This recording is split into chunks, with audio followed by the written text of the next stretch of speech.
bring it now? No, you bring it as soon as class is over. You bring that Cornell? book and I'll sign. Thank you. Definitely, absolutely. It's a blessing to have you. Definitely. All right, let us begin. Let us begin. We are so very blessed to have one of the grand moral lights and sophisticated politician in the U.S. Congress. I'm talking about my dear brother, our dear brother, Ro Khanna. Let's give it up for this brother. Definitely. He's elected from the 17th District, Silicon Valley, in my own beloved state of California. And already he's had such tremendous impact on shaping discourse and pushing through bills. You may know him as one of the crucial voices around antitrust, crucial voices around trying to ensure that there's justice as it relates to the knowledge industry. We're going to be focusing primarily on the knowledge industry for the first half, but then we'll open it up as well because he's worked very vigorously dealing with his Bezos Act and the Stop Walmart Act, and he happens also to be one of the three national co-chair of the Bernie Sanders campaign. But he's someone who brings to our discussion of American democracy, past, present, and future, a very, very rich and deep sensitivity. That's a younger generation on the one hand, but at the same time always willing to reach out to different segments of the body politic. So it's multicultural, it's multi-contextual, with a strong moral and spiritual content to what he is all about. So we're going to begin with questions from Brother Roberto and Brother Well, thank Ro will you. respond. Thank you so much, Ro, for being here.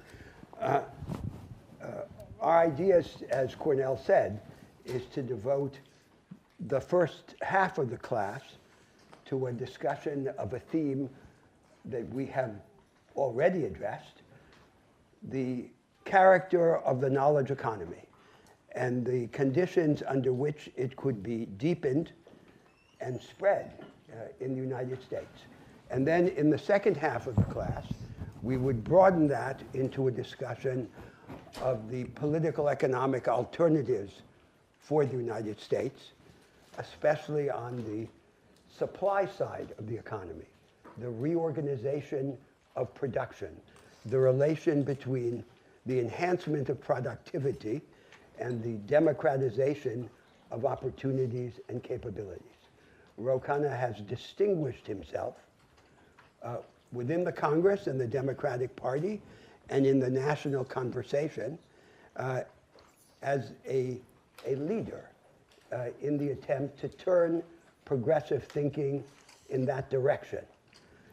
Now, I'd like to begin by asking you, Ro, to tell us what is most important for us as outsiders to understand about the world that you represent. First of all, thank you for having me. It's an honor to be here with Roberto Unger and Cornel West. What a privilege to be in their class. They are two people who I have read and admired since I was an undergraduate. And Cornel West, I think, has brought a moral vision to our country in a way that few people have. And Roberto Unger's work on democratic experimentalism is one that I am conscious of every day I step in the halls of Congress. So it's a humbling and honored experience to be here. Thank you for the invite. Oh, thank you. I think the first thing I would say about Silicon Valley, when you think of Silicon Valley, you probably right now think about winners, folks who are dominant in the economy. They don't see themselves that way, as surprising as it may be. They see themselves still as underdogs who weren't supposed to make it, as folks who were misfits. The traditional law firms were located in San Francisco, the blue chip firms, and that's where if you had the right pedigree and the right degrees and the right background, you were supposed to go work for a bank or a consulting firm.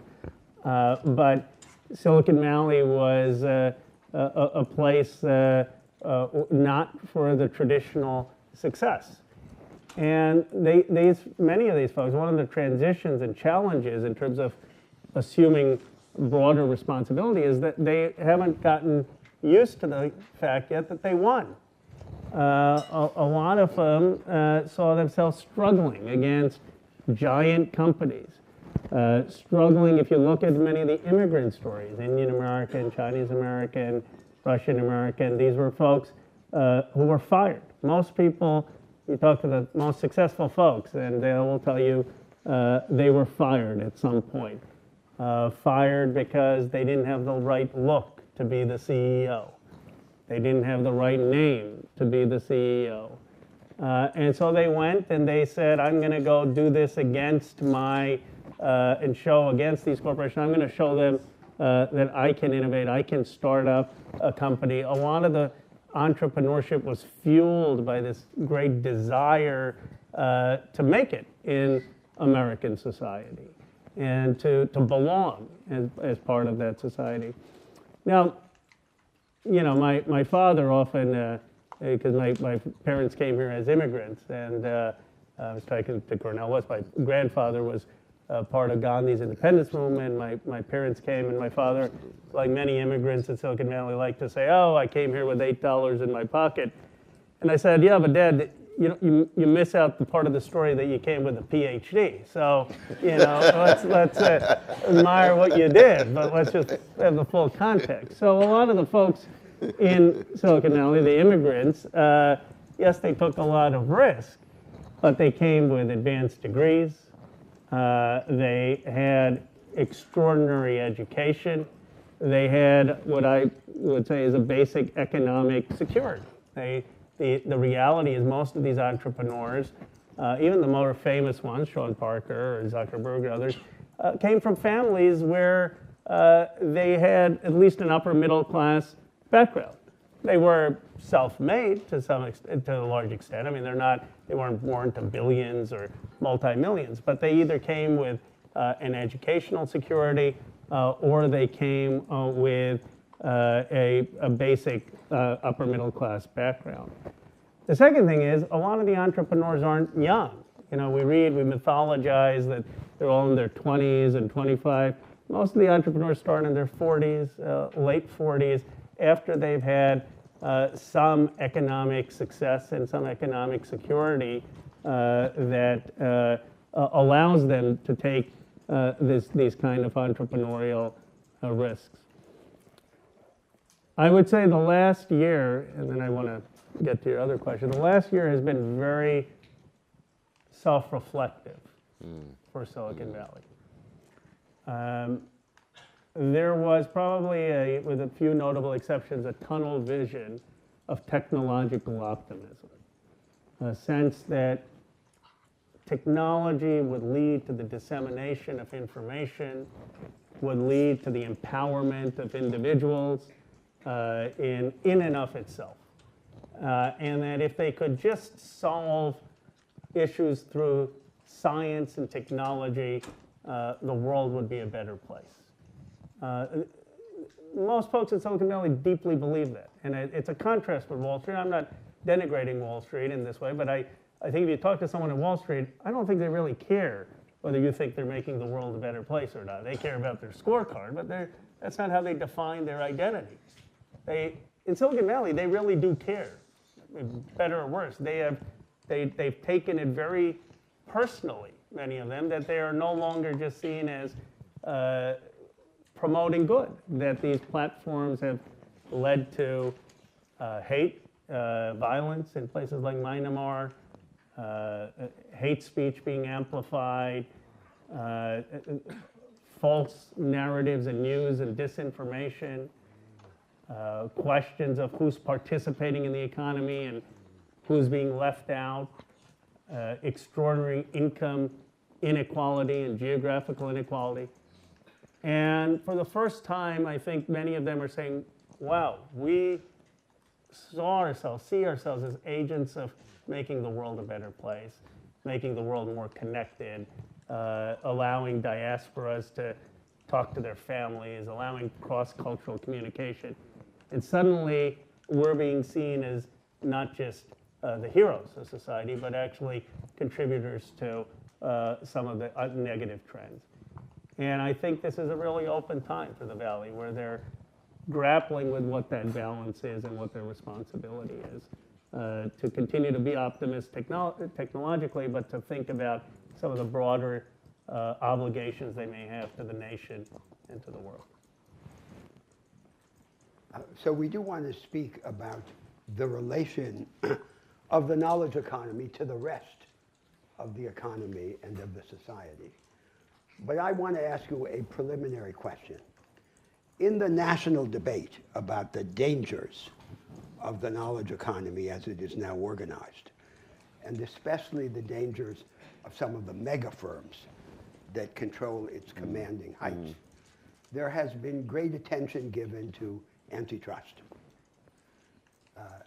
As if antitrust were itself the most promising antidote to these evils, to these threats. Now, you were one of the founders of the Antitrust Caucus in the House of Representatives, and I know you have thought long and hard about what antitrust can and cannot do. Could you give us your perspective on what we can and should expect from antitrust with regard to this problem? Well, I think antitrust law, properly understood, is one part of the solution, but it's not a silver bullet. Let me explain why it's not a silver bullet and then talk about where it needs to be strengthened. Even if you had strong enforcement of antitrust, maybe you'd create more startups and more competition, but that's not going to solve some of the fundamental problems that, you know, there are kids in the Northwest Washington who I met who, when part of a Native American tribe, when the kids take their standardized test, the mayor sends out an edict that no one else can use the internet because they don't have the capacity for the town to function and for kids to be taking standardized online tests. So you're not going to solve fundamental disparities in access to the internet, in access to jobs, in access to education, in access to basic health care needed to be productive employees, just by saying we're going to enforce antitrust law. That said, there is a role for antitrust law. Robert Bork, I don't know how many of you are familiar with him, fundamentally reinterpreted antitrust law in this country in a very radical direction. Antitrust law, the Sherman Act and the Clayton Act, originally were there not to guard consumer preference or consumer welfare. They were there to guard an honest person's ability to make a living.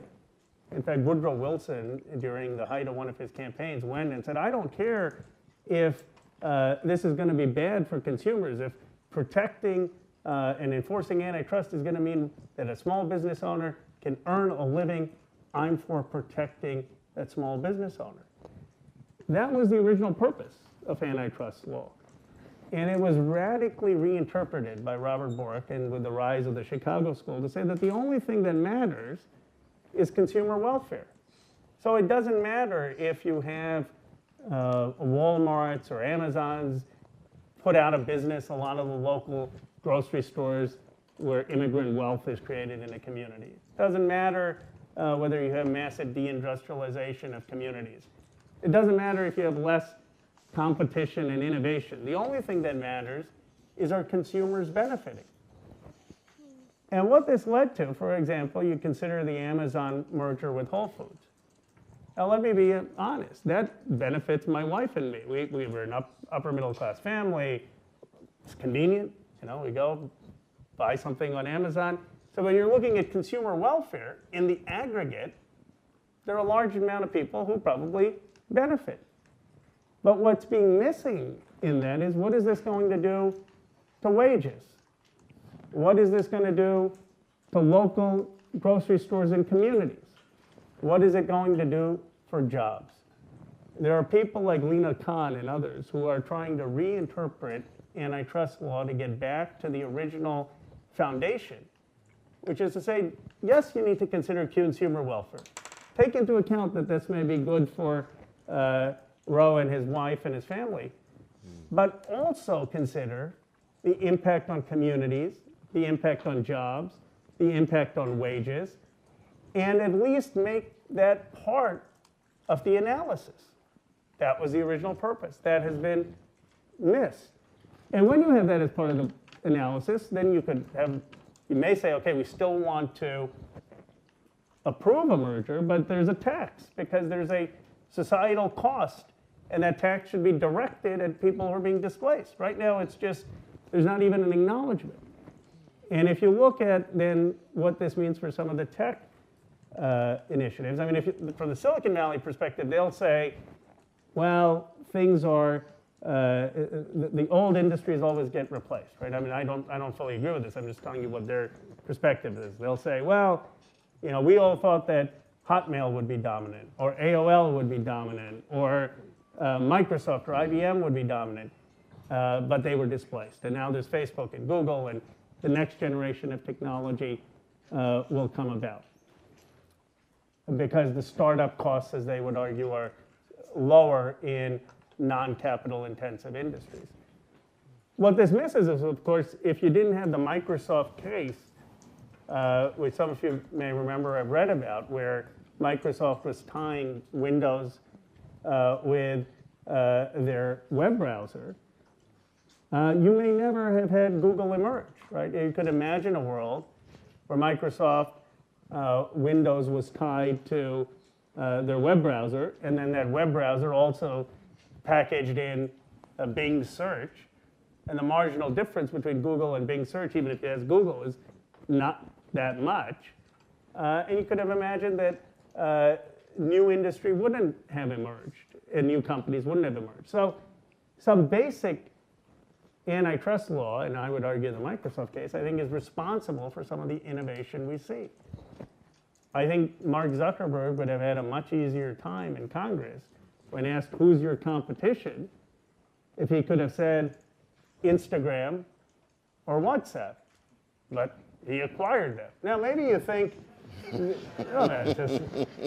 you think, okay, there's some justification for the acquisition because there's network effects and everyone should be on a common platform, but the problem is that question wasn't even asked. The FTC didn't even review it. And so we definitely need to think about where are we allowing mergers? Where are we allowing acquisition? What are we doing to make sure that these companies aren't using their own platforms to suppress new innovation from emerging?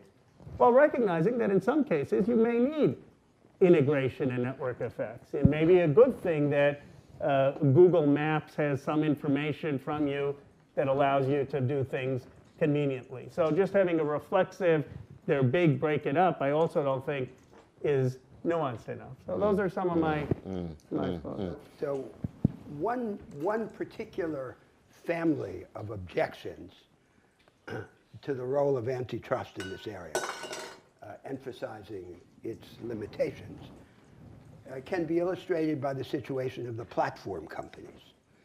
So a great deal of the social as well as economic value of the platform companies depends on the inclusiveness and universality of their platforms. So to break them up into little pieces would be to destroy a large part of this value. And that consideration might lead you in another direction, in a direction different from antitrust. It might lead you, for example, to be interested in the development of alternative governance arrangements for the platform companies so that they would be accountable not simply to their shareholders, represented by their managers, but to a much broader range of social interests that would be represented in some governance body. It might lead you as well to innovations in the intellectual property regime, especially in the property of data and in the compensation that those companies might be required to give for the use of the data generated by the users. Now, a difference between antitrust and these types of alternatives, the government's alternatives, the intellectual property alternatives, is that antitrust in principle does not represent a change in the fundamental legal and institutional structure of the market economy. Whereas these changes might represent points of departure for much more far-reaching innovations in the legal logic of the market economy, innovations in the regimes of property. Is there receptivity, in your view, in the Congress and more generally in the country to supplement antitrust by this other family of responses to the problems of economic power in the knowledge economy?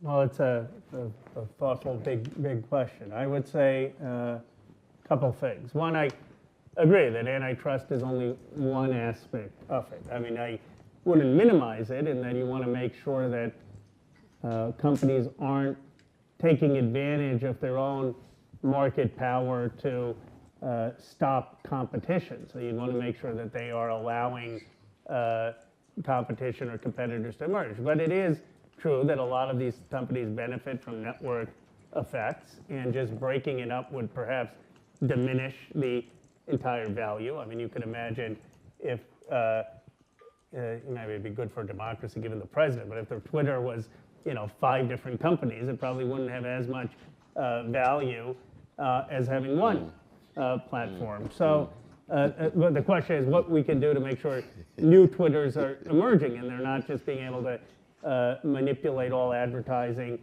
to that platform. But to your point, you said, well, what are other innovations in regulation or intellectual property that could be considered?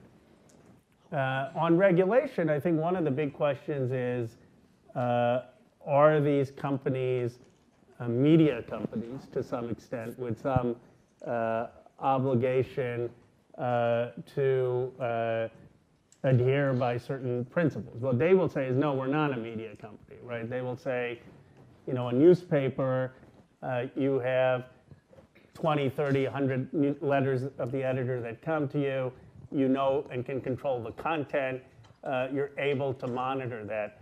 On these platforms, you have 1 billion people posting things, how can you hold us responsible? But when more and more people are getting their news and their information from these platforms, one could say that they aren't traditional television or newspapers, but they have some democratic function in terms of democratic discourse. That if a journalist were to interview me and I were to say, Roberto Unger and Cornel West have said that any bill I introduce, every progressive should support, the New York Times would call them up or call someone in this class and say, did they really say that? And they would have a counter to my quote. Now, if I post on Facebook that were true and I get my people to amplify it, that's out there with perhaps no check.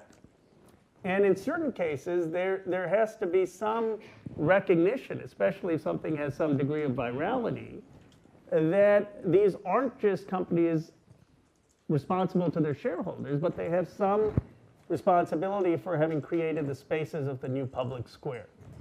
And what are those responsibilities and regulations that should exist? What are the disclosures?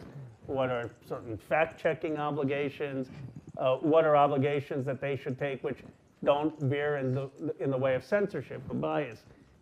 These are, I think, very relevant questions that the Congress is taking up. In terms of intellectual property, let me give a different example with the pharmaceutical industry and then get to your point on how it applies to tech. But the reality is we pay through the NIH for much of the drug development. Of the 210 drugs that were approved by the FDA, every single one of them had NIH funding.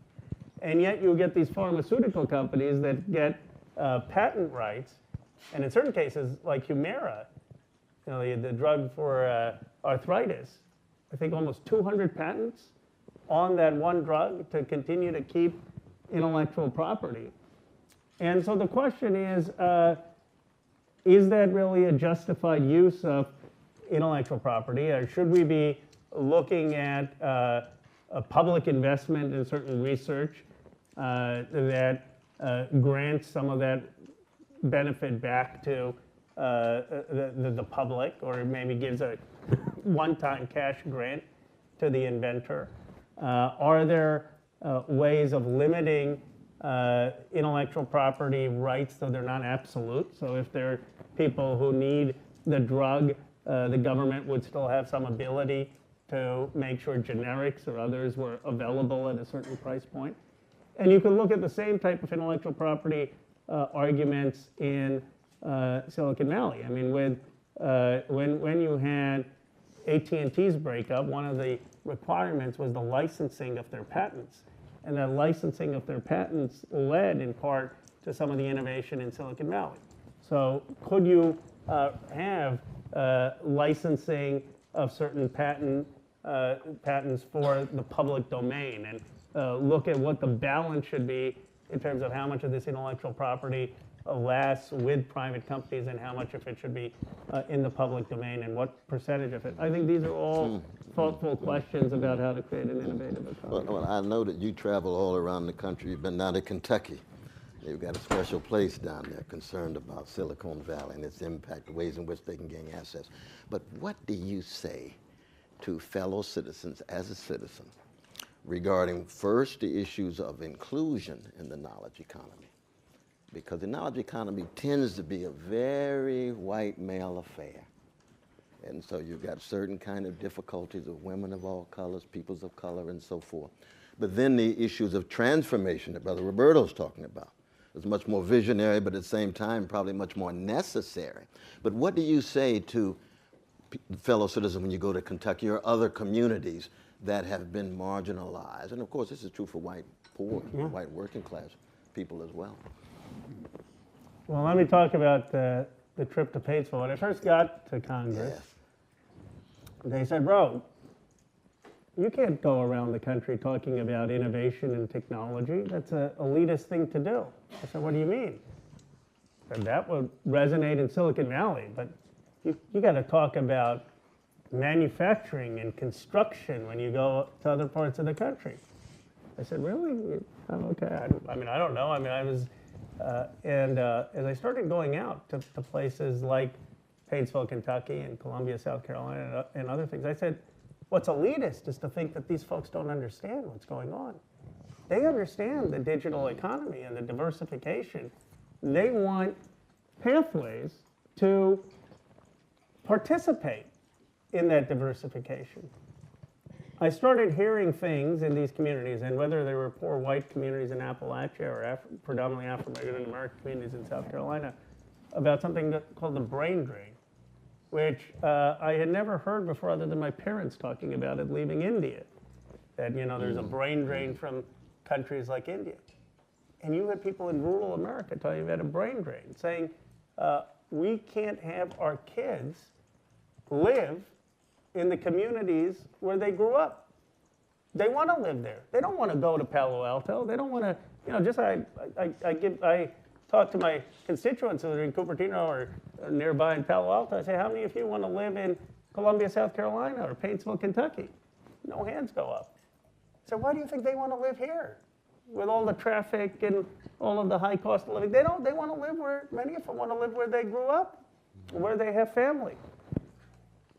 And so when I was going to Paintsville, Kentucky, I was a little apprehensive initially. And say, I talked to John Yarmouth, who's the chair of the budget committee, he's from Louisville. I said, John, what should I know about Paintsville? He said, bro, I've got two things I want to tell you. He said, when Barack Obama ran against Hillary Clinton in that district, he got 9% of the vote, and Hillary Clinton got 91%. He said, you may think that had something to do with race. I said, well, 9 to 91, John. Yeah. I mean, he said, well, I got one more thing to tell you. I said, what is that? He said, when Jesse Jackson ran in 1988, he won that district. I said, how did he do that? He said, he showed up. So I said, okay, I'm gonna show up. And you would have thought, and I know this is being recorded, but I can be a little bit humorous. I thought they thought this Indian guy from Silicon Valley, you thought Santa Claus had come. They thought I was going to have all these tech jobs. But the remarkable thing in Paintsville, Kentucky is when we have a roundtable there, they were talking about the same thing that we're talking in Silicon Valley. They said, we need to diversify our economy. We need to understand that now we can stay in Paintsville and have access to an economy without having to move. We want to make sure that we are participating in these 21st century jobs through diversification. But the challenge, the anger, the frustration is that they haven't been included. And by they, you could talk about rural America, you could talk about heavily Latino communities, you could talk about heavily African American communities. And it's a huge issue because the wealth, not the income, the wealth is being generated in this new economy. And huge swaths of the country are excluded. Now, I don't want to draw a linear line between that and Donald Trump, but you could see where someone comes and says, you know what? You built America. Your parents, your grandparents, they died for this country. They sacrificed. You got all these new people in. They're making a lot of money. They're doing really well. What happened to you? Where's your place in this country? And I think that understanding of this divide, which is not just an economic divide, but it goes to something deeper that people have stepped in and can exploit. Because it's not just income and wealth, it's pride. And what folks see is that they see the future, and they don't understand what their place is in that future. And it is a tough question because even if you say, we're going to now allow remote work, someone pointed out to me when I was saying, yeah, but now you could actually have the ability to do software design or basic tech support in these communities without moving. Folks will say, okay, I get how this is going to work, Rose. So what you're telling me is all the companies are going to be headquartered in your district getting all the profits and we're all going to be working across the country. That doesn't answer how you're going to actually distribute wealth, even if you can distribute work. So it is a deeply, in my view, that's one of the big, I'm biased because I represent Silicon Valley, but if you believe that there is this digital transformation of our economy and huge portions of the country are being left out,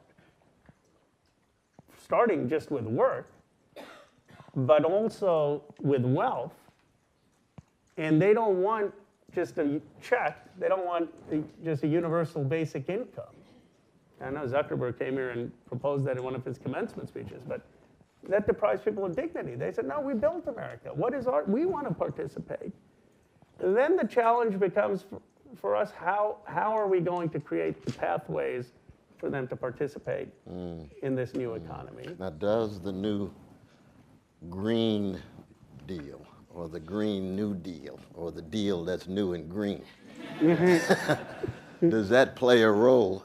Or does that have its own limitations? Because I know Brother Roberto, and we've got our dear brother Peter Davis, who was our head TA for TF for 2 years here, and he's done wonderful work in Virginia.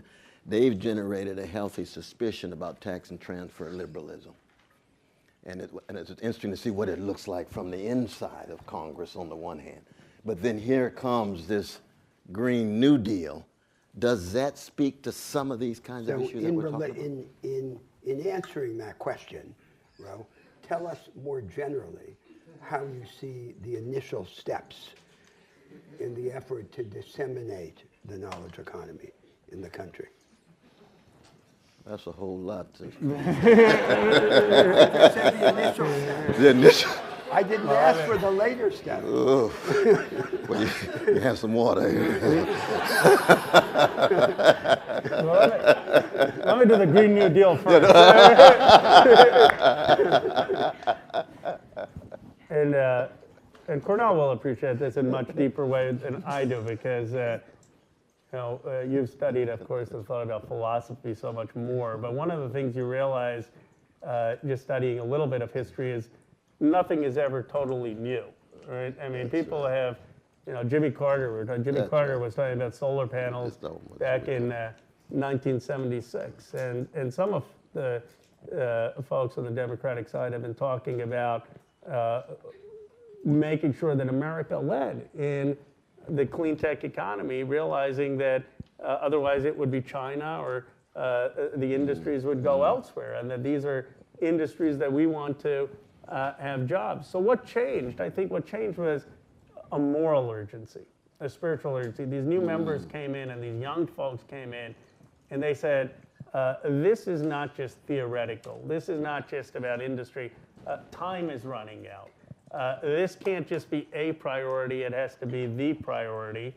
And it has to be a collective project in tackling climate change, given that the Intergovernmental Panel on Climate Change had said in 12 years, there are going to be severe consequences, irreparable harm.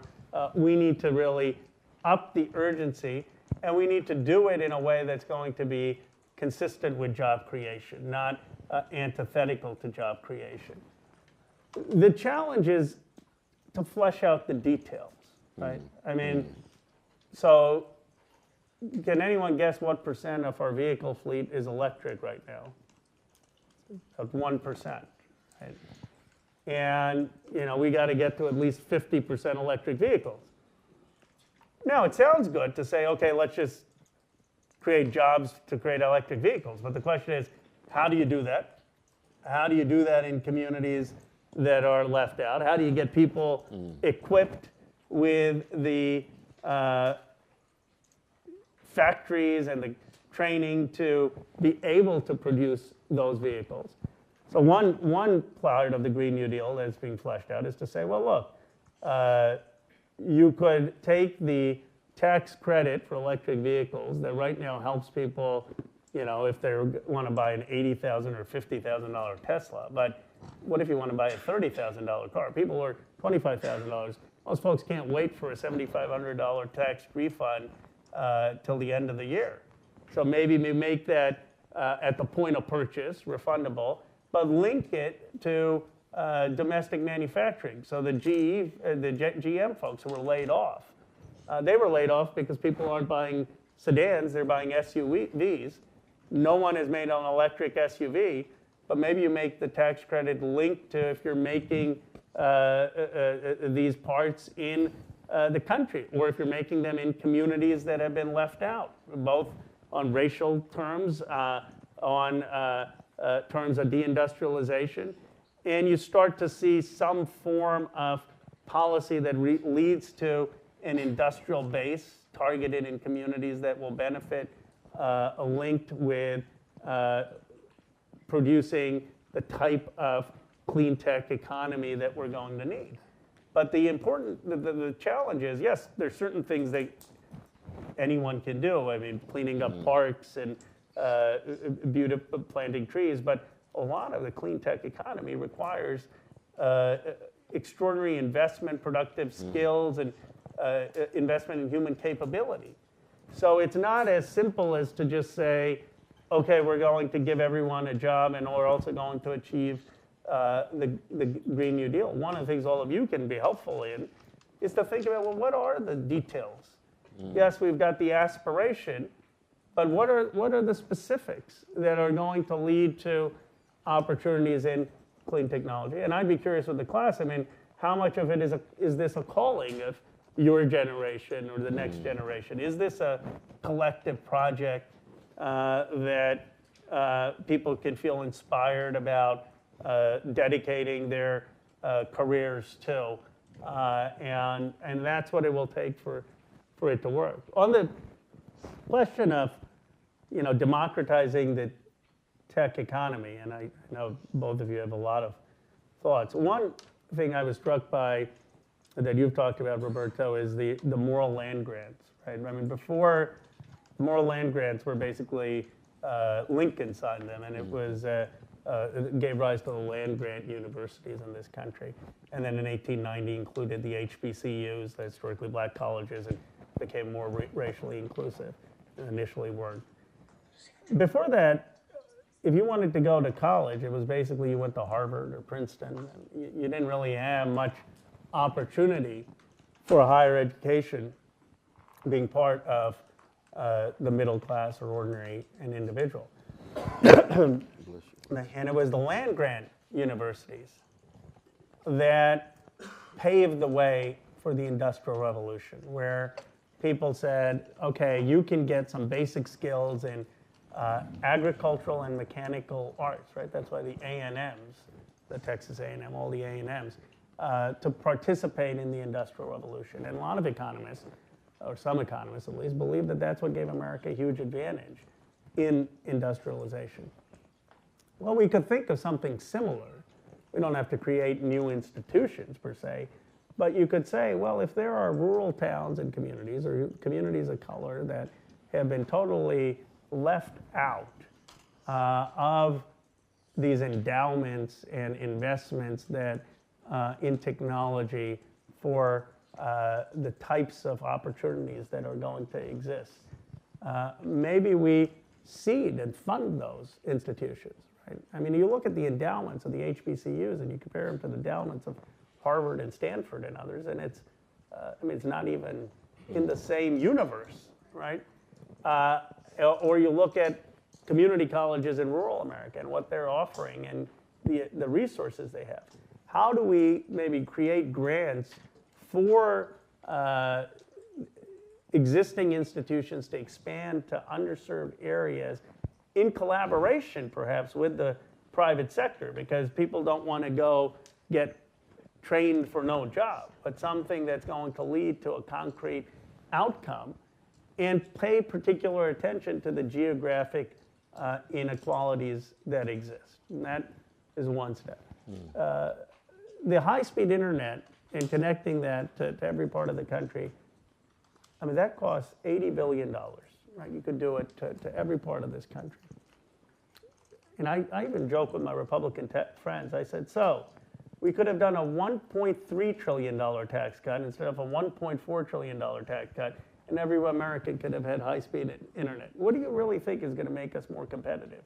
You know, do we really need that 1.4? I mean, of course, I don't think we needed any of it, but even arguing on their terms, you know, when you look at the scale of these investments, the one thing Donald Trump has done is he's blown up the possibility for the next progressive president. He's given a, you know, if he can do a 1.4 trillion tax cut, we can do a lot of good things with $1.4 trillion. We're no longer, you know, going to be talking in the Obama, Paul Ryan, 50 billion here, 50 billion there. I mean, you put those $1.4 trillion in the productive capacity of the United States, and that would go a long way. And this is not a, I mean, I'm on the left, a progressive, but this is not just a progressive thought. I was back at Stanford and talked to Condoleezza Rice, and you know, we disagree on a lot of issues, but she said, you know what we need to do to outcompete with China is we can't beat China. We've got to invest in the innovative capacity of the United States in communities across the country. And she's doing it in Birmingham, Alabama. That's her passion. But there are a lot of things we could do with resources if we fundamentally believed in preparing people for this digital revolution that we're going through. Two quick more points. Access to capital is going to be a huge challenge. 50 to 60% of venture capital is in Silicon Valley, in the entire country. And you can understand why people say companies should move there. I mean, think about it from your perspective. If you were investing $2,000 into something, would you trust if that was on the other coast? Or would you say, yeah, I want to see it. I want to see what you're doing with that money. Well, when you're investing millions and millions of dollars, these venture capitalists say, I want to see what's going on. Move to where I am because I want to be able to go inspect you. I want to, you know, my wife jokes, she says like when our kids grow up, she wants to have lunch once a month if they go to college. I say, you know, but I said, we'll see if they let you. But the point is they want the capital forces the conglomeration because people want those companies there. 3 states have 90% of the venture capital, Massachusetts, New York, and Silicon Valley. So the question is, what are alternative models of capital?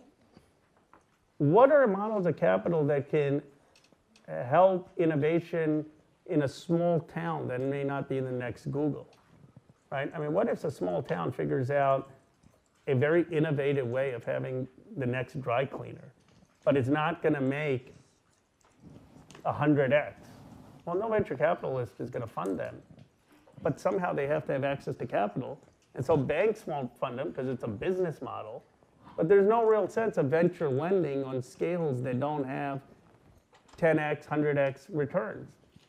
How do we get capital into some of these different places to take more bets on local businesses? I think that's going to be a huge. But what do you see as a relation, though, between democratizing the economy, especially the knowledge economy, and the kind of democratic accountability of foreign policy that you've been so courageous about in terms of your critiques of U.S. invasions, occupations, interventions, the War Powers Act of '73 now for the first time finally being invoked in order to bring some kind of accountability of the Saudi-led war in Yemen, U.S. arms being used, your words, what's going on now in Venezuela in terms of possible U.S. intervention. What is the connection in your own worldview, in your own moral sensibility of those two poles, as it were? Well, I think there's a practical aspect and then a moral aspect. On a practical aspect, I was most struck by this singular fact. Since 1979, China has not fought a war. Think about that. You know, for all the rhetoric of Republicans are saying, and I don't believe we need to replicate the Cold War, I think that's an old way of thinking, but for all the folks who think that we need to be focused on the rise of other countries and making sure America leads, your biggest economic competitor isn't fighting wars. Think about how many military interventions we've been in since 1979. $5.9 trillion is what our stay in Afghanistan, 17 years and running, in Iraq has cost this country. I mean, think what we could have done in building the economic foundations of our nation for that kind of resources. Think of what we could have done in terms of getting more goodwill around the world instead of what we've done. I mean, since the surge in Afghanistan, when Obama, and I have tremendous respect for President Obama, when he ordered the surge, the Taliban controlled 40%. The Taliban now threatens to control 70% of Afghanistan. And that was after a surge of 30,000 troops.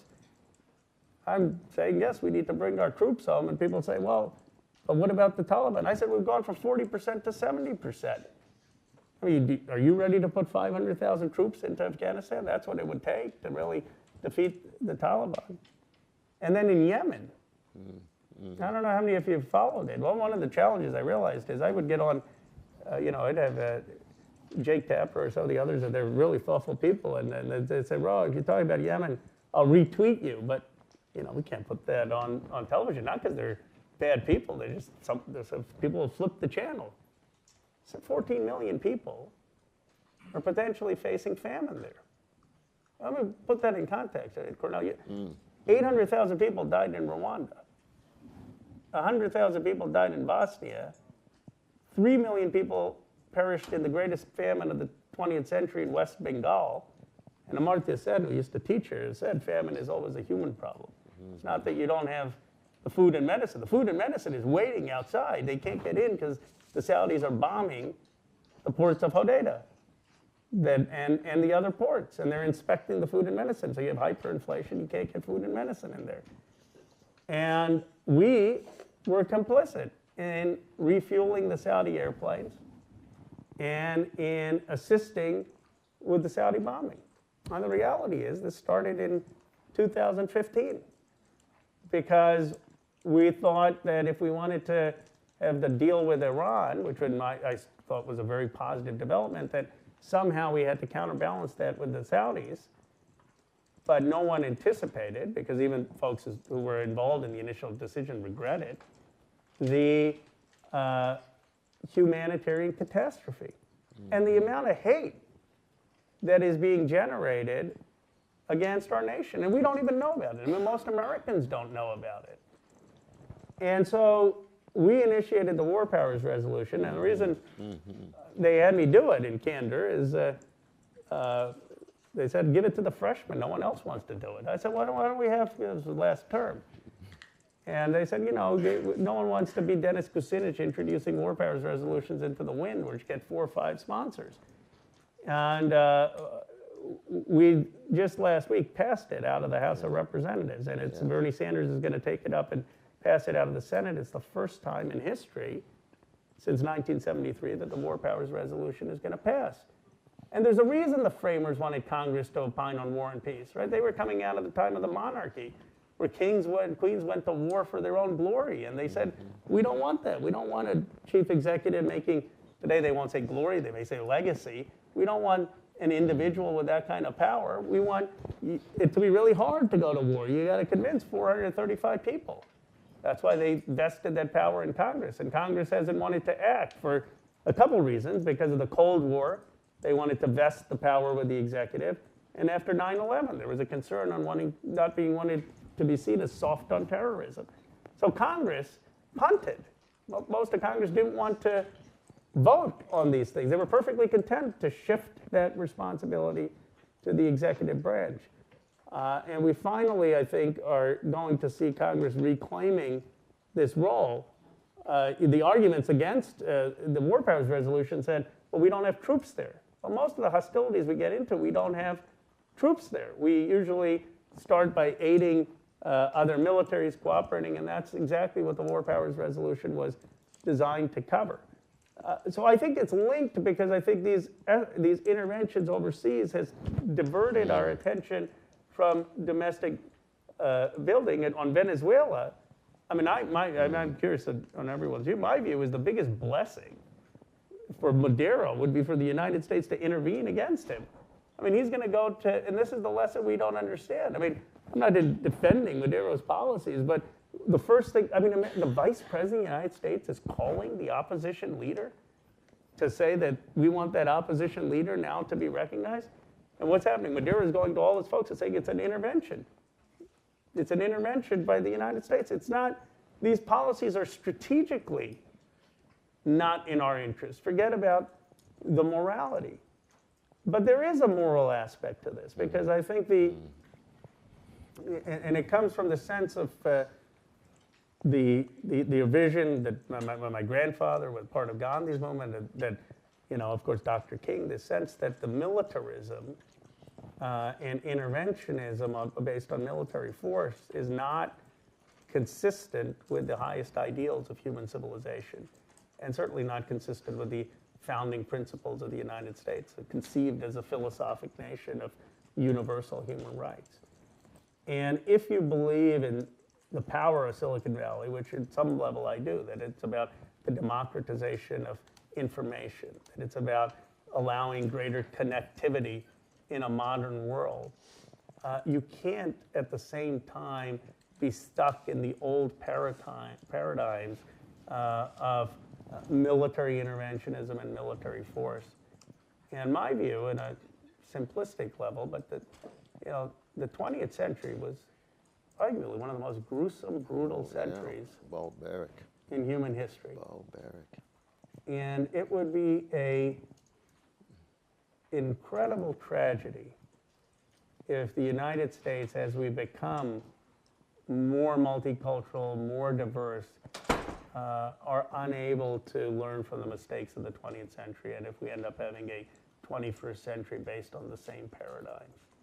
I mean, I think the opportunity, the challenge for us is that we're going through a lot of strife and conflict and hate, but the opportunity is the emergence of a nation that has the ability to empathize with other parts of the world. I mean, the Yemenis community in my own district is the one that brought this to my attention, and that we are able to have an imagination and empathy that allows us to have a just foreign policy in ways that were not the case in the 20th century.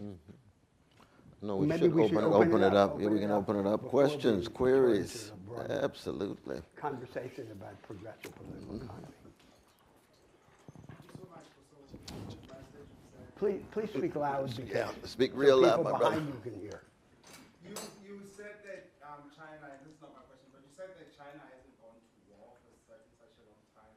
I was in Taiwan and I realized the kind of interesting colonization happening between the two countries, and they talked to me about the different islands that border China in relation to war. But my question is, what's the responsibility? Everything that you've said, in my mind, I'm thinking good and well for a child in the South End in Boston or in Oakland, California. What's the responsibility of Silicon Valley to the rest of the world, particularly the third world, developing world? So India, for instance, South Africa, Brazil. What's the responsibility in relation to the moral soul crafting of the children in those places, knowing very well that some of the raw material that is used to develop Silicon Valley come from some of these places? It's a very deep question. I think the first question is, what is their responsibility just to their neighbors in their own community, right? Before you can start with their neighbors, and then you can get to the nation, and then you can get to the world. But where you start at the local level, and you go to the schools in Cupertino, and then you go to the schools in Oakland, 30 miles away, or even in East San Jose. And the same child born in Cupertino has the world as their oyster, and that's not the case just 30 miles away. You wouldn't know you were in Silicon Valley. And the question starting out for some of these companies, and they're beginning to realize the divide. I'm not saying that they're oblivious to it. I mean, they understand that that there are two different worlds of economic possibility within their own community. One of the criticisms of the companies have been that some of them are engaged in abstract philanthropic causes around the world and have been oblivious to some of the suffering right in their own backyard, or the disparate impact in their own backyard. The second is, what is their responsibility then to the broader nation? And an understanding of how many folks feel left out of that economy and possibility. And then the final is, to your point, the broader question about what is their obligation in a global society to seeing economic possibility and economic development in other parts of the world. I don't think it can just be left to the philanthropy of tech executives and founders, as well-intentioned as some may be. I think there has to be structural reform and investment by government to be able to create some of these economic opportunities. I think where tech leaders can play a role is to be supportive of that agenda, to say, we understand the extraordinary economic disparities. We understand the extraordinary disparities in education. We understand the extraordinary disparities in participating in this way of life that we've enjoyed. And we don't want to see 50 years of economic inequality like the Industrial Revolution brought.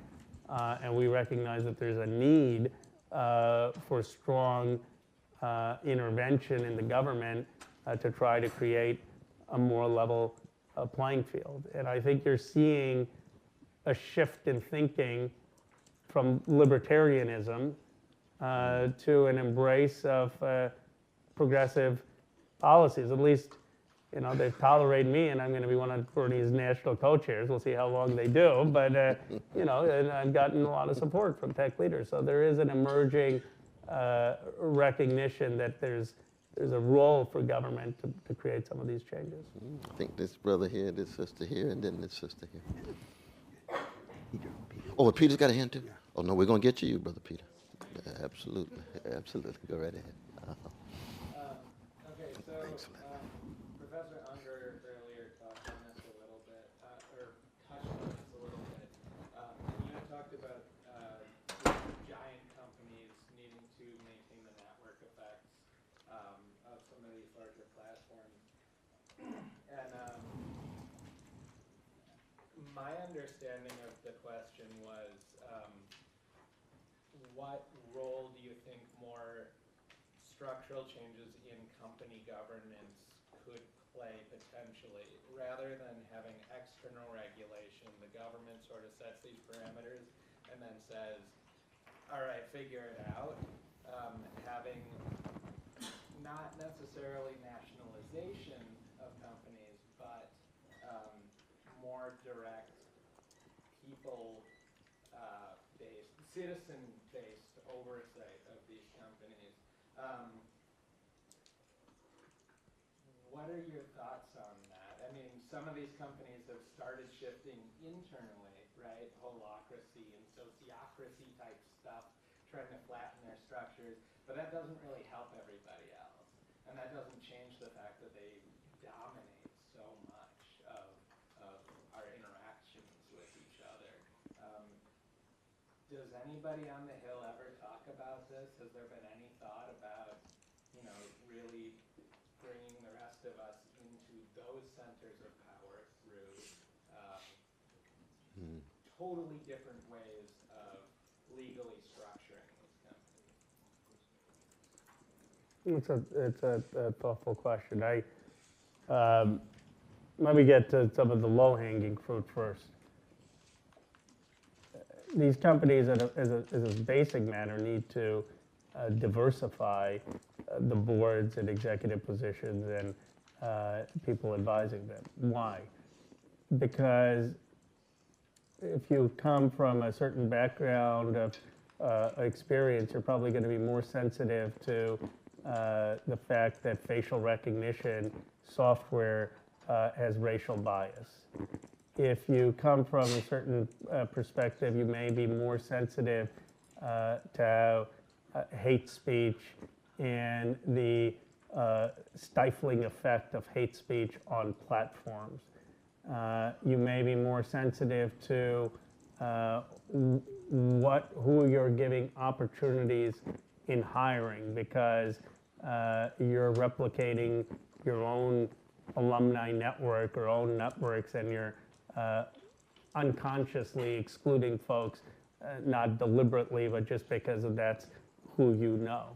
So at the very least, there has to be a recognition that there has to be an incredible new commitment, not just in rhetoric, but in substantive change in who's at the table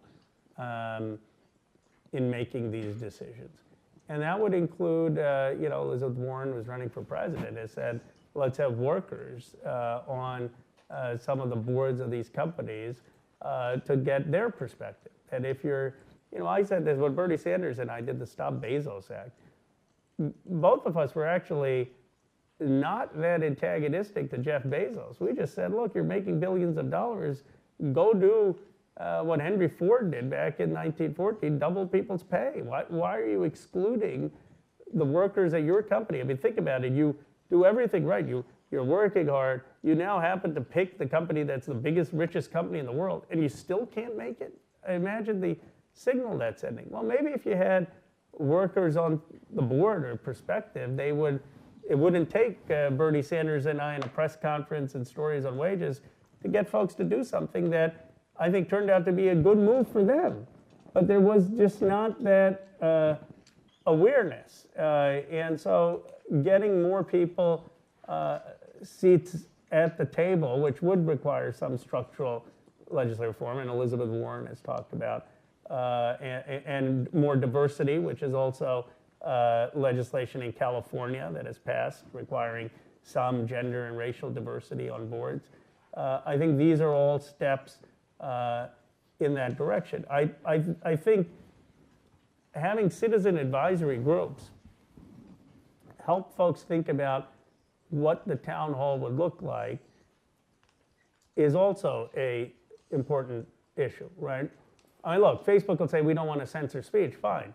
But does Facebook or others have an obligation to create the public square? You know, if someone gets up here and starts yelling at me, Roberto or Cornell would probably ask them to stop. Not because they're censoring their speech, they can go and yell outside, but because there is a classroom that we think fosters, for better or worse, a better approximation of conversation that will lead ideally to some approximation of the truth than a free-for-all.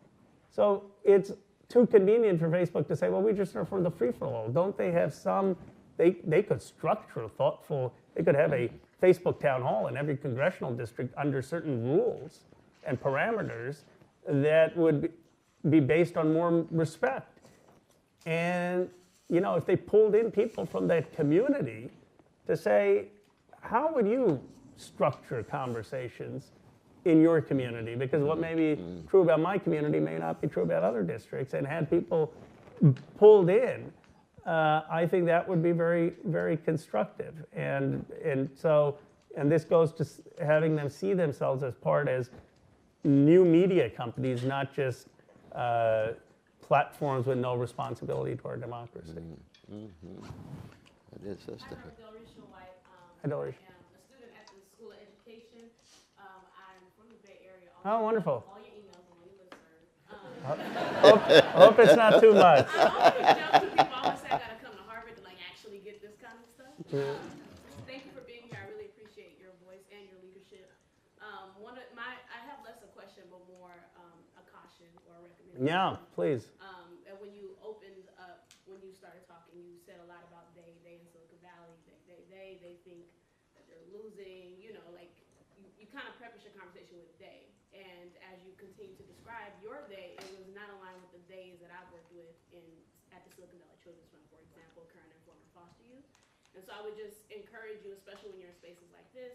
Like I have context because I'm from there and because I've worked there and I've gone to school there.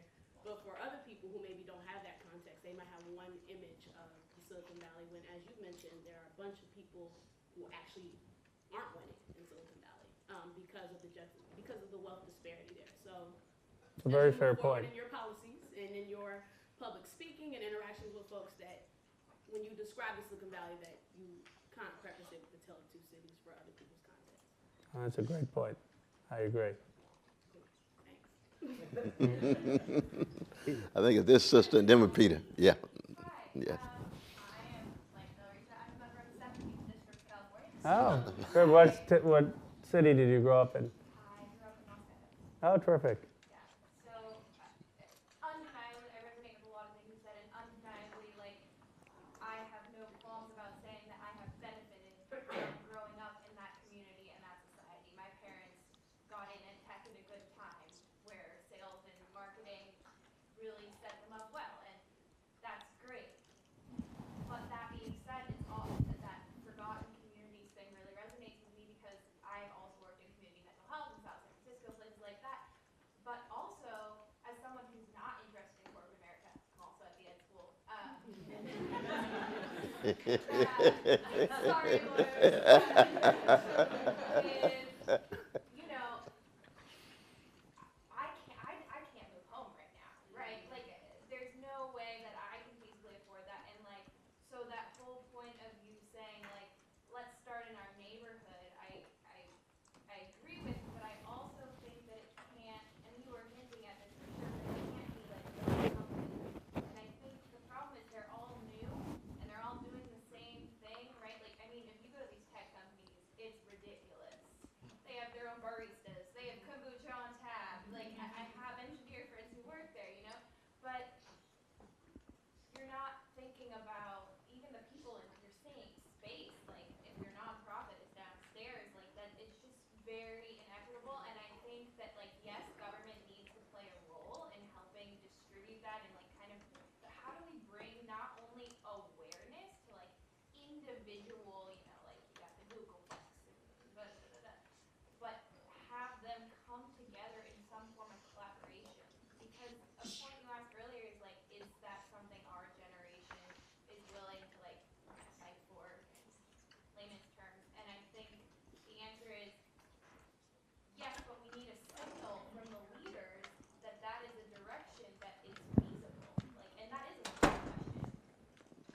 No.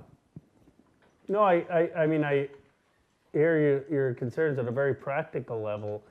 I was telling Cornell and Roberto earlier that in Cupertino School District, which is similar to Los Gatos, the teachers are very, very happy teaching there, but they can't afford to live there. And, you know, when I grew up, I grew up a sort of middle class. My father was an engineer, my mom was a substitute school teacher, but on our street in suburban Pennsylvania, we had a senior executive who was a vice president at a company, and we had people who were electricians and nurses and air conditioning mechanics, and it was a very, and you all played, maybe it wasn't as diverse, but we all played on little league teams, and there was a sense of community. And the challenge in the Valley, in some senses, it'd be a very boring community to grow up in if everyone was just a software engineer. I mean, just from a perspective of who you want to interact with. And there's a real risk of that, given the housing prices. I do think government has to be an answer to there, because I don't think we can just leave that to the beneficence or the generosity of tech companies. I think the government, the city councils, the federal government has to support affordable housing and construction. And by affordable, it's not just talking about folks who are homeless, so there's a huge homeless population. It's talking about people who are in middle income jobs who can't afford to stay. And both you and the previous Delrisha are right to point to this challenge for Silicon Valley in Silicon Valley itself, which is the integration of society within our own community. And before we can tackle the broader questions of the nation and the world, you know, what are we doing to foster a cohesive community? And there's a long way we have to go on that. Mm-hmm. Brother Peter. It seems like one of the things we're talking about here is this grand prize in politics of socially inclusive economic growth. You know, the economy grows and everyone gets to partake in the growth of it. The right seems to have its theory of socially inclusive economic growth be, you know, cut taxes, the rich get richer and it trickles down, whereas progressives seem to, you know, have socially inclusive economic growth by saying, okay, the economy will somehow grow and then we will tax the top and transfer it to the bottom, and that's how we'll include people in the growing economy. But this seems to be a different way, or a supplement to the latter way, which is democratizing the knowledge economy. And it seems like one of the interesting things about this that we're circling around is looking at the elements that are the micro elements of growth, which is people deciding to create a business and make things. And the micro elements of creating a business and making things are you need capital, you need land, you need tech, you need know-how, you need lawyers, you need consultants, contractors, networks of customers, media access. And the way the private Silicon Valley has dealt with that is they've bundled those together into these things called accelerators, which say we're going to give you your capital through a venture capital firm, we're going to give you all these other things in a wraparound thing through an accelerator, and perhaps we'll even attach that very close to a university, which is like a super accelerator of attaching people to things. It seems like the answer on spreading that to more people is moving towards a spirit of public, government-sponsored accelerators and venture capital funds attached to universities that are infused with public money. Is that something that you could see happening in the coming future? That in this infusion to community colleges, we attach it to public venture capital funds, and then we attach that to wraparound accelerator services that are sponsored by the government, perhaps in partnership with private sector, but the private sector doesn't seem to be doing it on its own. Mm-hmm. I think there's a lot to what you're saying. I mean, SBIR, which was people say, well, what do we need public venture funds? But the Small Business Association loans through the SBA were critical for Apple and a lot of tech companies when they started. So we have something like that in the government that can certainly be expanded and expanded geographically. I think the creation of accelerators is a challenging thing, because some of the experiences when government just comes and says we're going to plop an accelerator somewhere have not worked. And I think it's important to one, say, well, not every place has to be Silicon Valley. I mean, you can be innovative and creative with a understanding of a local economy. Not every place has to have the exact model of Silicon Valley. Two, who are the local stakeholders that are really going to have buy-in? So how do you get the stakeholders buy-in of the local school districts, the local community colleges, the local businesses, to come up with a plan that has all of that buy-in, and then the federal government can come and provide the funding or support. But the places I've seen that it has worked in Columbia, South Carolina, or in parts of Jefferson, Iowa, are where you have had strong stakeholder meetings within that community, and then sort of a partnership with the federal government, as opposed to Silicon Valley coming in or the federal government coming in and saying, here's the model that's going to work. One last question here, and then we're going to open it up. We're going to go back to a more general discussion of the future of America. Mike, what question? Yes, thank you. Hi, my name is Stefan. Thank you for being here. I'm Thank also you. at the Ed School. Can you shed some light? You know, we don't get to talk to Congress people every day. Could you shed a little bit of light on? I'm very interested in how, on a very tangible and concrete sort of level, big money from corporations, PACs, and lobbyists impact individual Congress people's decisions on a day-to-day basis. Like, you represent Silicon Valley, so I'm sure there are companies that would love to, you know, influence you to support a certain cause here or there. And I know you Yeah. don't take PAC money, but how does it happen on a just sort of like individual congressperson's level? Do you get approached? Do you have meetings over? How does it happen? It's a great question. A There's fair only question. 6 members who don't take PAC money. He's one of them in the House, so that's a very important, just a fact, just the empirical fact. I'm glad you pointed that out to me. And it's one of the reasons I was drawn to Bernie Sanders' campaign, because, you know, I mean, he raised $6 million in 24 hours without gaming the system, organically, with people giving $20, $27, and, you know, building this small dollar contribution. But, you know, the influence of money on politics is more subtle than people realize. It's not that someone comes in and says, oh, if you do X, we're going to go raise $100,000 for you. I mean, maybe there are cases of that are egregious, but that's usually not what happens. What happens is that you end up spending, and I include anyone in this, including myself, you end up spending so much time disproportionately with people who can write a $2,700 or $5,400 contribution, that your worldview becomes skewed, because you're hearing disproportionately certain voices more than others. And so you may not realize that something that strikes this group of folks as mainstream and normal and what they would think is radical actually may not be radical for, if you were to survey just the broader group. And you get, most members of Congress, I believe, genuinely believe they're doing the right thing, but they convince themselves that what they're doing is the right thing. And it's this subtle influence of this group of folks, which is why I have strongly believe that the ultimate solution to this is Larry Lessig and Bruce Ackerman have a proposal of democracy dollars, which is you make every voter a donor, give every voter $50 that they get to contribute, and you have to go convince every individual to be able to get the type of funding. Because not everyone has, candidly, the celebrity or a platform of a Bernie Sanders, right? I mean, it takes a certain ability to be able to generate that.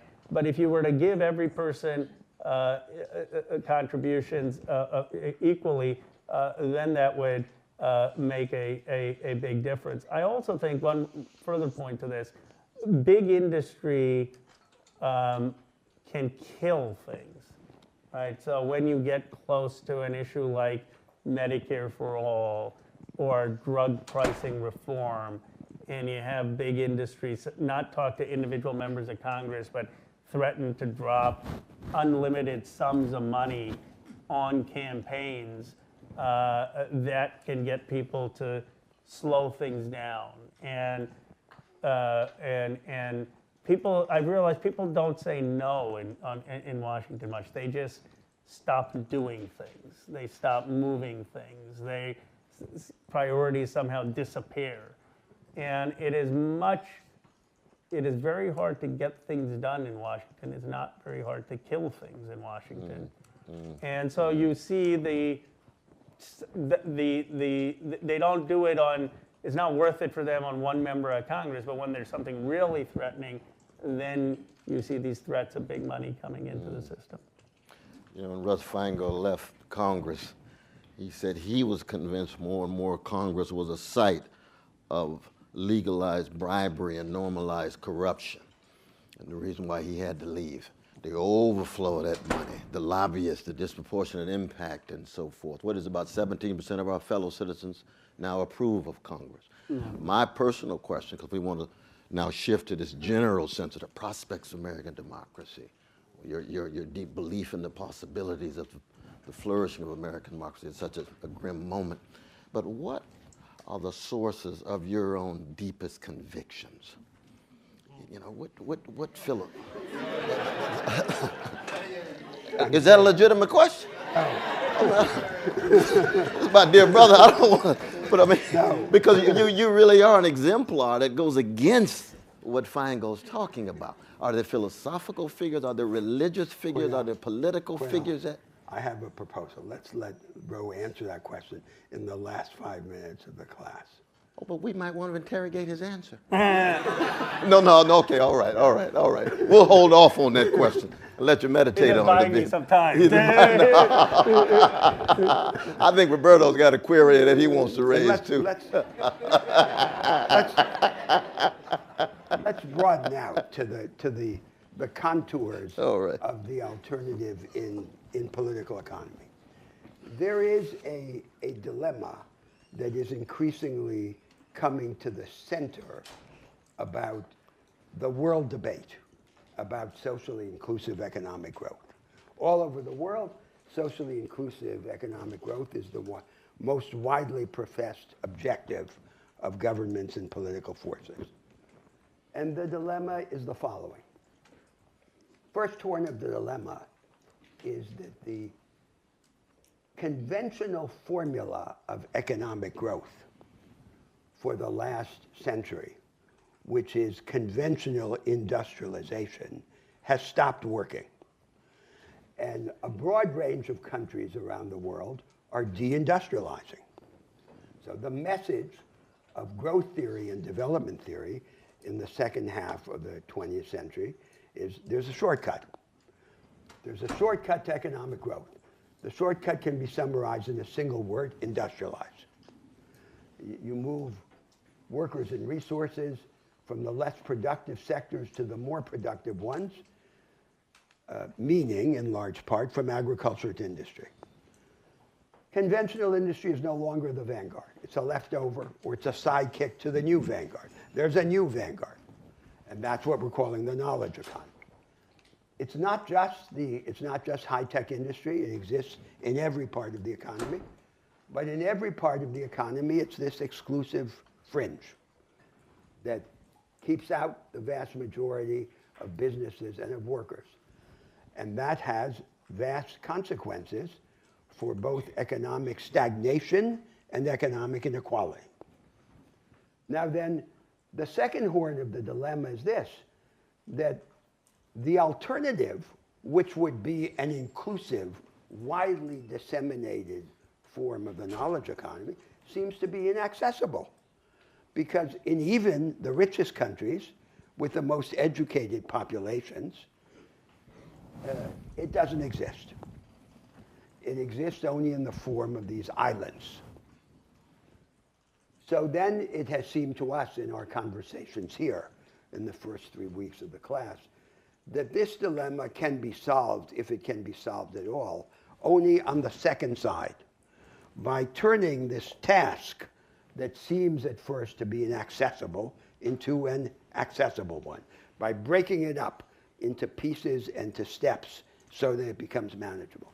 So what is most exciting about your remarks here is that they seem to express in the American idiom, in the American circumstance, this idea. And in that idea, presumably, the dissemination of the knowledge economy would be only a part, an important part, but still only a part, even on the economic side.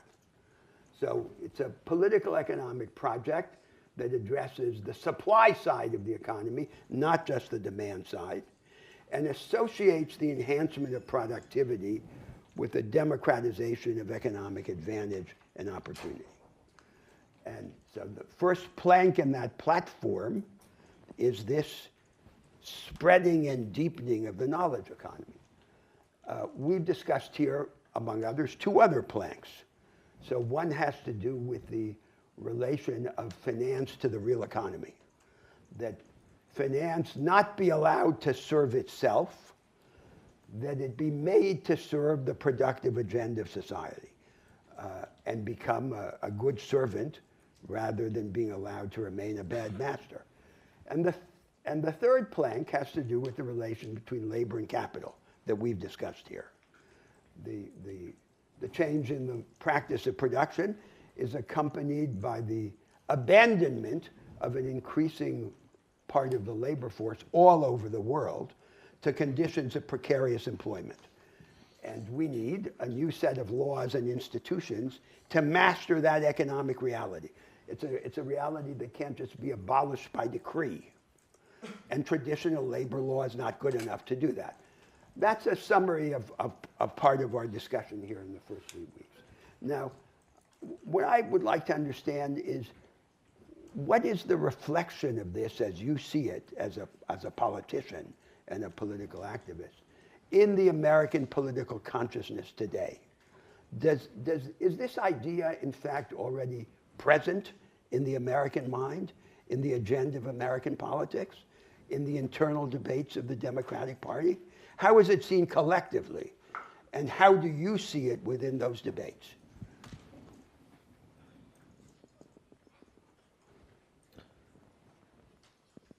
I think it is something that is missing right now in the political conversation.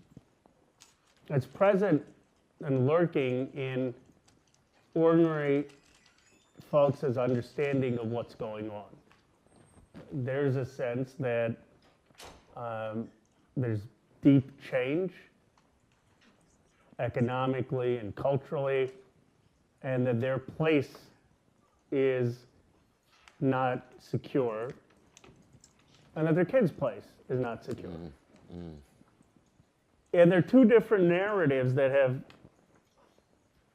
from their perspective, they say there's the narrative of the president, and which is, blame China and blame Mexico and blame the folks coming in and blame the countries taking the jobs, and I'm going to protect you because what's happened is you've been displaced by all of these cultural forces.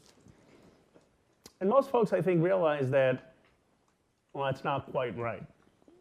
Well, they may think, okay, he's at least fighting for us and he's speaking to us, our sense of loss. But there is, I think, a sense that that's not quite going to get their kids where they want to be. And on the other side, in candor, there's probably a sense where a lot of our rhetoric has been, there are all these people who have made all this money. They made it partly through rigged rules, such as stock buybacks being legalized and differential in how ordinary income and capital gains is treated, and they've accumulated wealth in ways that weren't always correct. And we're going to make sure that they pay more and that we give folks who have been left out more support. But that doesn't answer yet still the more fundamental question for them, which is we don't want just government support. We have pride. We have agency. We have aspiration. We want to know how our kids and our communities are going to participate in the building of the future of this country. And I think that that's a very complex question, how to do it, because I understand that this class's project is trying to answer that, but it's not an easy answer. It's not an easy answer in terms of how we actually democratize opportunity to meaningful work and economic success. And it doesn't lend for a soundbite. I mean, it just doesn't. You can't say the Stop Bezos Act. Yeah, Stop Bezos Act, you get a lot of people, yeah, billionaire guy, you should be paying his workers more. I mean, it cuts through. Some of the president's rhetoric, unfortunately, cuts through. This is a more difficult conversation. It's a conversation that, in some sense, may expect more of government, but it may ask more of communities themselves to say, you're going to have to do things differently as well in a changing time. And I guess the question is, are we going to come to a moment in American politics where people will just crave honesty? I don't know. I mean, the more this president tells fibs, the lies, the more at some point you just think there'll be a moment for cleansing.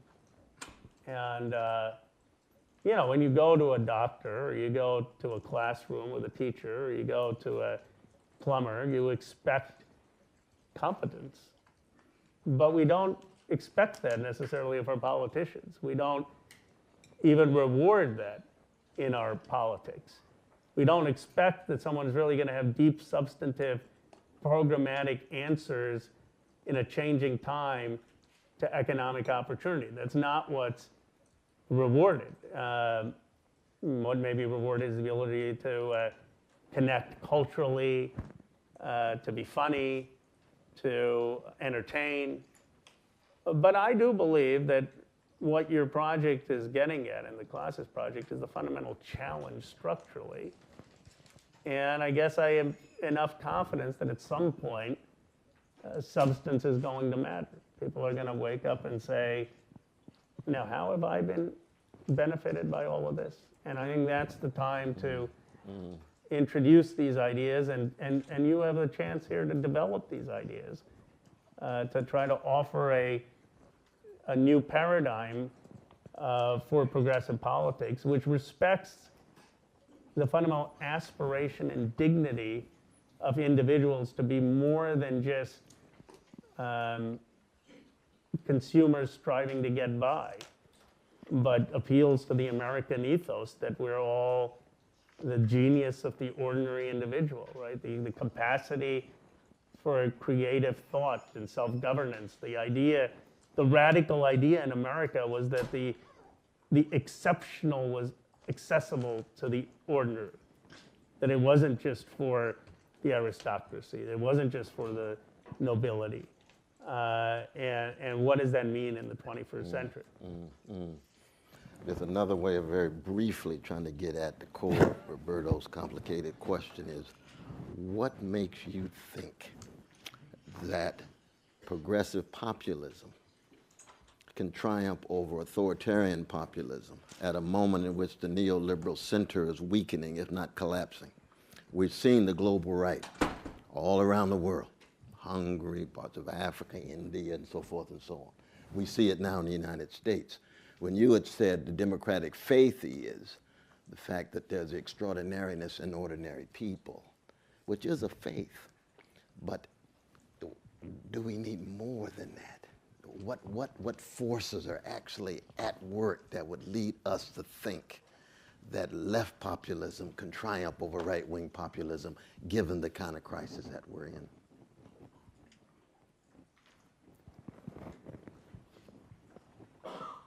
on a basic level, I think we have to believe it as an article of faith. Whether we're underdogs or advantaged in winning, what is the alternative but to fight for a moral politics against these types of forces? On a deeper level, we're all products of our stories, of our upbringings and our life experiences. And when you look at my life experience, which is being aware enough as a young person to have met my grandfather and hear lots of stories about his 15 years in the Indian freedom movement and the triumph of his life story of seeing India be a free country. And then, even though I was born in the United States, remembering my parents coming to this country and having their green card stamped and standing in line, seeing that, and then seeing the first African American become president at a time that I didn't think necessarily that would happen, even in, maybe I thought at the end of my lifetime. And then seeing the same country that elected Donald Trump elect the most diverse class of Congress in the history of the Congress. And then having the country send a young Indian American of Hindu faith with immigrant parents to represent arguably the most economically successful place in the world.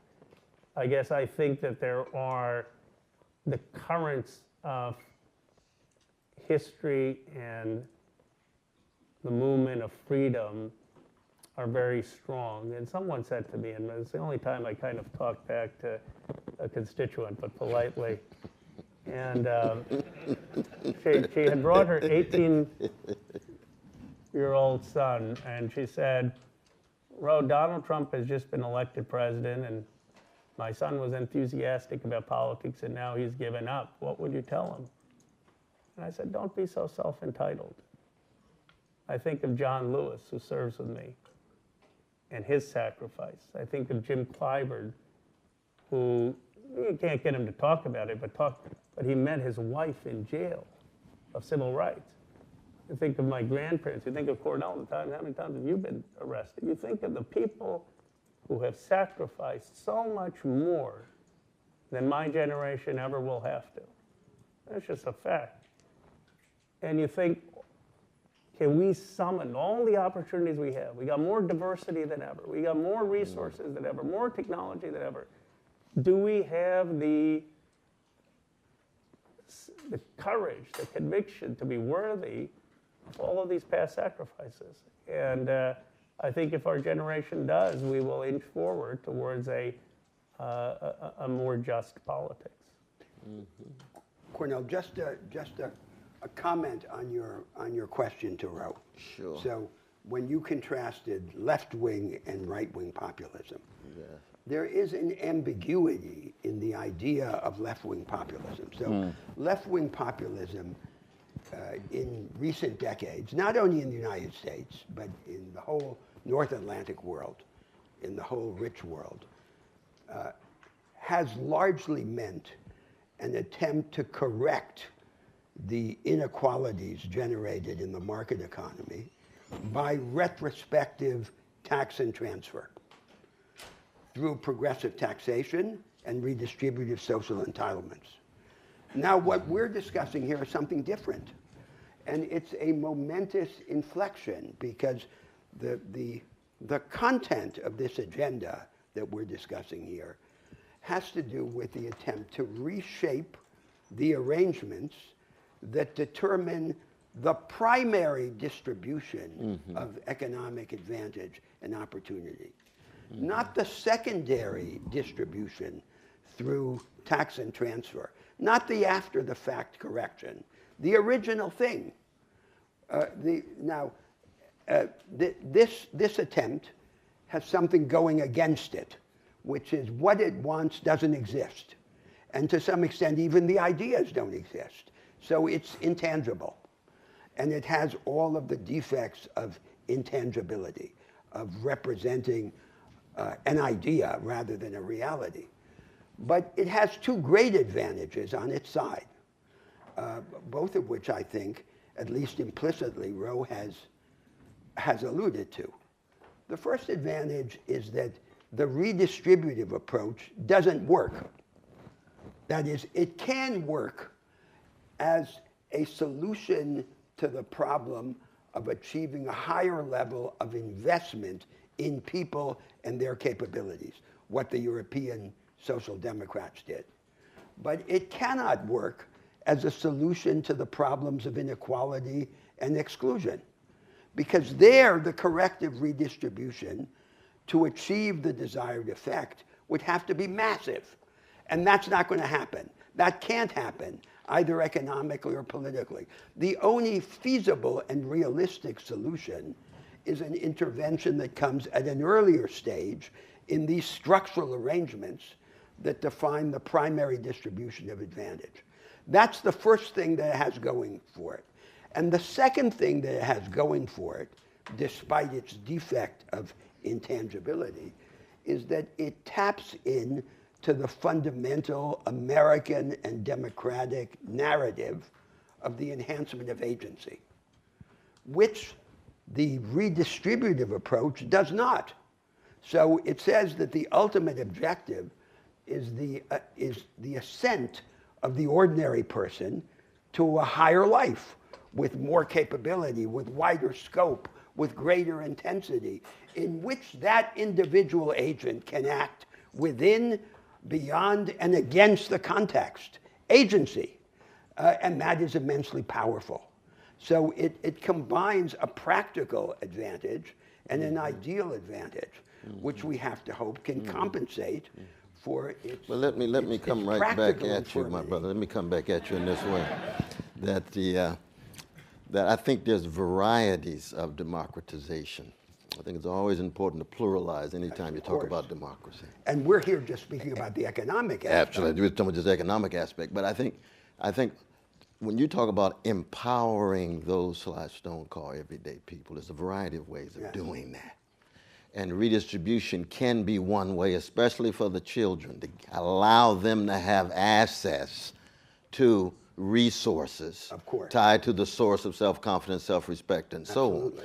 But there are less creative ways of democratizing and more creative ways of democratizing. I would accept your project as a highly creative, visionary, courageous way, but that doesn't mean that the old redistributive forms are not still elements in the larger democratizing project. And especially, and now let me compliment, Yes. see if we can negotiate an agreement. Right. So, And you tell us what you think about it. especially if we don't think of the redistributive activity as simply a humanization of the market. Of the status quo. Yes, of democracy. softening Absolutely. inequality, because Absolutely. it can't go very far in softening inequality. Absolutely. But what it can do is it can do this. It can settle an endowment on the individual, a package of rights and of capability generating resources that allows that individual to stand up and is therefore a precondition for this enhancement of agency that we desire. That's right. So it's That's again, it's the analogy to the relation between the love that a parent gives a child and the ability of the child to act. The parent says to the child, "I love you unconditionally. Now go out and raise a storm in the world." And in the narrative of fundamental rights that we have, we only speak about the unconditional love, which are the endowments. The part about the storm is missing. But one thing is the reverse side of the other. So that seems to me to be the most important role of these endowments achieved through corrective redistribution. Ah, That okay. they are then, but the problem arises when instead of being a preliminary to the structural agenda, they become a substitute for it. And that's what has generally happened in the hollowing out of the progressive agenda throughout the West in the last half century. See, I would put it this way, that if you look at the left projects, social democratic, that's like Louis Armstrong and Sarah Vaughan. That's a conception of jazz in which the ordinary people are raising their voices at the highest level to shape their destinies. But then here comes bebop. It's a whole different way of raising your voice. You're still trying to empower everyday people. You're building on what Louis and Sarah are doing, but Charlie Parker's got something else to say, and so does Diane Reeves and others. But it's still part of the people's movement. It's still part of the empowerment of the people who've been forgotten across color, across gender, across sexual orientation, across trans, and across nation, back to connection between foreign policy and domestic policy. But the difference between bebop and your project is that your project is still intangible, right? Your project is still in the making, but bebop was intangible in the 1920s and 30s. They didn't know that Dizzy was coming. You see what I mean? So in that sense, how do we keep track within the context of a people's movement for variety, for exchange, for tension, for disagreement, even for conflict? Because there's no democratic movement without serious conflict. But the authoritarian populists are on the march, and they are powerful, and they're coming at all three of us. Yes. Cornel, what gives you optimism or hope that left populism can win out? Oh, that's a good question. I'm not an optimist, brother, at all. No. No, I'm a blues man. I'm a blues man. No, that's very different. That's very different. Being a prisoner of hope is different than being an optimist. Cornel, let's not confuse optimism and hope. That's exactly. So that's why I say if I'm a prisoner of hope, I'm not an optimist at all. But I'm with you in terms of committing to fight because it's right, because it's moral, because it's just, and because of the memories. Roberto and I fight over the swing between piety and future, you see. And piety has to do with acknowledging those goods in our own existence. Yes. From precious parents, history, heritage, your grandfather in jail, wrestling with the struggle against the British Empire, his afterlife at work in your life, So, even as you in the U.S. Congress. so Cornel, let's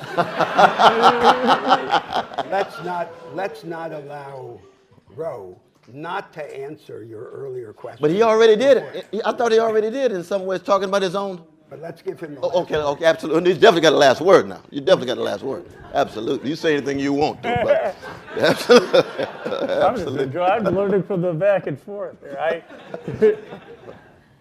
I don't know. I get, you know, you had asked about where the person's calling or conviction comes from. And I guess I don't have as eloquent or profound a way as you put it about my grandfather, but I think that's the older I get, the simple things about how much is determined by how you're raised and your parents, which may embody generations of teachings passed down, but you know, being polite, being kind, trying to do something decent. I was really struck by reading a biography of Richard Nixon, where they said that the day he resigned and gave the speech to his nation, he thought, what would my parents have thought? And I'm struck by so many people who, when you go to Congress, they had, because a lot of people go with good intentions, and they had a cousin or an uncle or a mother who took them to a precinct walk or who took them out to a school board meeting. And it is those initial values that draw someone to public service, that the further along you get, the danger is becoming disconnected from those, of becoming so caught up in the game of it not out of greed or power or because you think that you got to be effective. You think you want to, and you're drawn away from sort of the initial spark of public service. And I think the challenge for me and for all of us is how to stay connected to those values and yet be effective. And it's a constant balance. Well, you're doing a wonderful job. Doing a wonderful job. You were wonderful.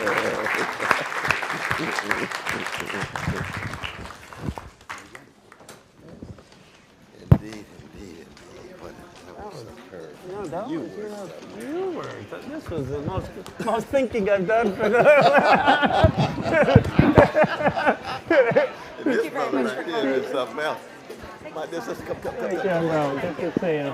We're going to take a picture right quick before I run, and I'm going to sign your book too, my dear sister. It's a blessing to have you here. You're from St. Louis. I am. That's Donny Hathaway's country. Yes, it is. Yes, it is. So I went We to got- Henry Lewis's Gates Pass, and I got He's him my to brother. sign. He's my Listen, brother. I Your was full name is? Kelly Green. You know, I read. K-E-L-L-Y Green. You know, But I no read E, huh? widely Thank I you mean, for- the basic for being newspapers, here. the Post, the Times, the Wall Street Journal. Then we have the Congressional Research Service. They can pull up Thank you for certain being facts at and figures, home. but think tanks. Love. I think a lot of the think tanks, that are. Now, this one has a story. You met someone that you know, signed this